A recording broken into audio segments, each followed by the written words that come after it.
بوعبيد ولا داك السيد اللي هو داك السيد اللي كان داير اضراب فوق شاطو ديال الماء اللي قليل اللي ما غيكونش سمع بالقضيه ديالو فهمتي، ولا على الاقل غادي تكون شتي شي ريل ديالو ولا شي فيديو ديالو في السوشيال ميديا فهمتي. يعني بطريقه اخرى يعني القضيه ديالو دارت بوم في المغرب ولات قضيه راي عام. ولكن اللي خصكم تعرفوه هو ان بوعبيد حتى هو كان واحد من الشعب المغربي، كان انسان عادي بحالي بحالكم بحال ايها الناس، حتى هو كان بنادم عادي وكان فهمتي وكان مستمتع بالحياه ديالو وكان كيدير خدمته عادي بحال اي واحد، وكان حتى هو عنده اهداف قبل ما يصطدم بالقضاء. حيت ملي اصطدم بالقضاء القضيه الشائكه اللي كتعلق بالموت ديال با تبدلت الموازين كامله على حسب ما قال هو في خلال الاعتصام ديالو في الشاطو ديال الماء. حيت قال لك اسيدي الموت ديال با ماشي طبيعي. ولكن انا اللي جاني بيزار في هادشي كامل هو ان الاغلبيه ديال الناس اللي هضروا على هذا الراجل كيقولوا باللي هو مجرم، ولكن واش بالفعل هو مجرم كما كيقولوا ولا غير ضحيه ديال صحاب الشكاره فهمتي اللي كيخليو بنادم عادي ما في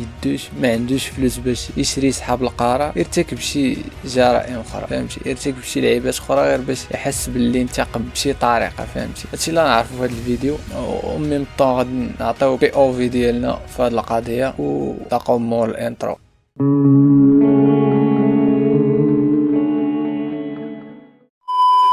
بسيمانه قبل البارح بدا المسمى بوعبيد الاعتصام ديالو فوق شاطو ديال الماء بطريقه مختلفه كل الاختلاف على كاع الاعتصامات اللي ديجا شفنا من قبل، حيت قرر انه يدير اضراب فوق شاطو ديال الماء. ولكن شنو اللي خلى راجل في عمره 45 عام يفكر يدير تصرف بحال هذا؟ شنو اللي خلاه يقرر يعتصم فوق شاطو ديال الماء بطريقه اللي مجنونه واللي ميم طون ما خصهاش؟ ولكن حنا غادي نحاولوا نعطيو تبرير لهذا الجيست اللي دار واخا ما خصش هادشي دار، ولكن حنا المهم غادي نعطيو تبرير على حسب النظره ديالنا. ولكن واحد القضيه اللي دار اللي ما خصهاش دار اصلا واخا يكون اللي كان اللي هي ان ديك القضيه فاش تعدى هذاك الرجل الوقايه المدنيه طلع عنده داك نورمالمون ما خصش فهمتي، ولكن حتى هو غادي نعطيو تبرير زعما على حسب داكشي اللي بان لينا، على حسب اللي بان لي انا التجأ بوعبيد لهاد الطريقه، حيت الطرق العاديه اللي ديجا كنا كنعرفوا على الاعتصام وعلى الاحتجاج ما كتجيبش نتيجه، ولا في شي مرات ممكن تجيب نتائج عكسيه. يعني ممكن تمشي انت باغي تحقق شي مطالب تصدق واكل العصا وراجع لداركم كتكمل، وهذا الشيء كامل الا كان الاعتصام جماعي بحال القضيه ديال الاساتذه وكاع دوك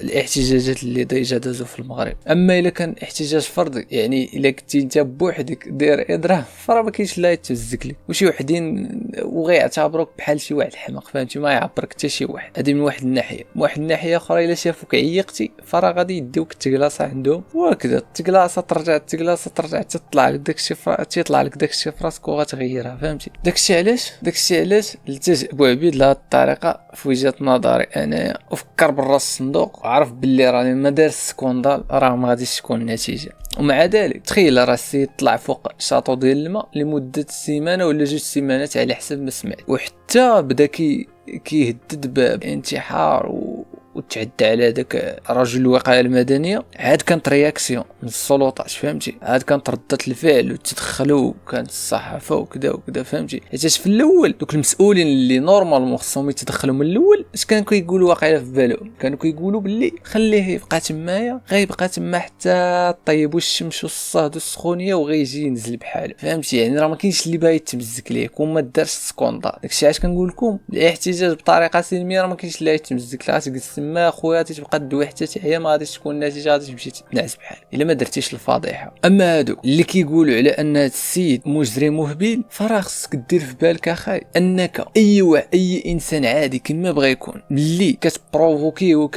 وكتكالف واحد القنت وما كتخلي ليه حتى شي حلول وكيتسالاو ليه كل الخيارات فراه ما غاديش يسكت، خصوصا الا كان حار فهمتي، الا كانت عنده النفس فراه ما غاديش يسكت. يعني كون ديجا دار الحل القضيه ديالو من الاول، حيت كما قال باللي الوفاه ديال با ماشي طبيعيه وباللي كان بسبب شي حد اخر بناء على ما سمع هو من عند شي اطراف اخرين. تكون هادو حنا ما قدوش نعرفوه، حنا دابا تنهضروا بناء على الاقوال ديالو اللي كان كيقول ملي كان فوق الشاطو ديال الماء. ولكن اللي كيأكد بواحد النسبه اللي كبيره الصحه ديال الفرضيه ديالو هو ان دوك المسؤولين رفضوا يدار تحقيق شفاف في هذه القضيه ديال با، ترفض حتى انه يدار تشريح للجثه ديال با، بس زعما الا كانت ديك الهضره اللي سمع غير تخربيقه وغير كذوب وما صحيحاش توقف الامور عند هذا الحد وما نشوفوش هذه الفضائح وهذا الروين. ولا حتى الا كانت ماشي عادي يعني كانت جريمه راه غيتعاقب المجرم المسؤول على الجريمه، وحتى في هذه السيتوياسيون غتوقف الامور هنا. ولكن لا، حنا سيدي في المغرب فهمتي، دونك راه هذا القانون ديال ان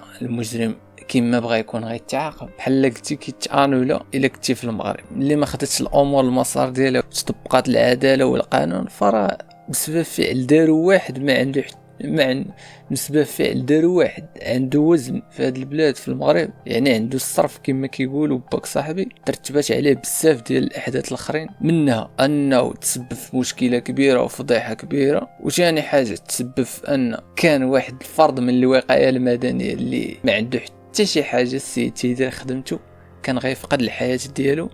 ثالث حاجه هو ان المحتج اللي كان انسان بسيط مواطن بسيط كان غيمشي ضحيه وحتى دابا لحد الان راه كانت محاوله انتحار، ودابا بين الحياه والموت لحد الان مازال ما عارفينش السيتوياسيون ديالو واش مات ولا باقي حي. يعني الا جينا نشوفوا شكون السبب الرئيسي في هذه الروينه كامله فراه هو غياب الشفافيه والعداله والقانون ملي كيحضروا الفلوس والسلطه. يعني الا عندك الفلوس وكذا فراه كلشي ديالك، يعني تقريبا بحال قانون الغابه. هادشي اللي كاين. وغير واحد البلان خصو يعرفوا هذوك اللي تيقولوا على السيد مجرم، راه بغيت انكم تخدموا عقلكم شويه ديروا راسكم بلاصتو. يعني غادي يكون باك اللي عزيز عليك ودوزتي معاه عمر كامل غيكون يلا تقاعد وغادي يموت بواحد الطريقه اللي ماشي نورمال، وغادي تسمع باللي باك راه تقتل، راه هنا ممكن غدير بحال داكشي اللي دار ولا اكثر، فهمتي؟ يعني غادي تمشي تلتجئ للقانون الا ما حققش لك القانون الاخر العداله ديالك، فراه ممكن غتاخذ حقك بيدك. هادشي اللي بغيت نقول لكم. اما الا ما درتيش حتى شي رياكسيون راه غادي تبقى انسان ما عندكش النفس. هادشي اللي كاين. وفي الاخر الاخوان هذه كتبقى وجهه نظر، فهمتي؟ ممكن نكون غلط ممكن نكون صحيح، هادشي اللي كاين. وإلا عجبكم هذا الكونسيبت ما تنساوش ديروا واحد ابوني وواحد لايك، فهمتي؟ واحد كومونتير بحالك. كنتمنوا الدراري الدعم ديالكم فريمون، حيت بقينا 7 شهور هادي ومازال 31 سبسكرايب. وهاد الناس هادو اللي مابونين عندي هاد 31 هادو تنعرفهم واحد الدراري صحابي، دونك ما تنشوف زعما شي سبب لا يخليك انك ما ديرش ابوني. تعاون مع خوك، فهمتي؟ خوك مغربي بحالك وحازق، فهمتي؟ وابار نكون حازق ولا ما نكونش حازق، انا الهدف ديالي هو انني ندير واحد المحتوى اللي نحاول تكون فيه واحد النسبه ديال الفائده وميم طون يكون طرفيه شويه، فهمتي؟ ما تكونش التفاهه مسيطره عليه. وبيس الدراري، فهمتي؟ كنتمنى فريمون ضرب واحد ابوني بالرجوله، وشكرا لاي واحد دعمنا ولو بلايك ولو غير بابوني، وبيس ان شاء الله.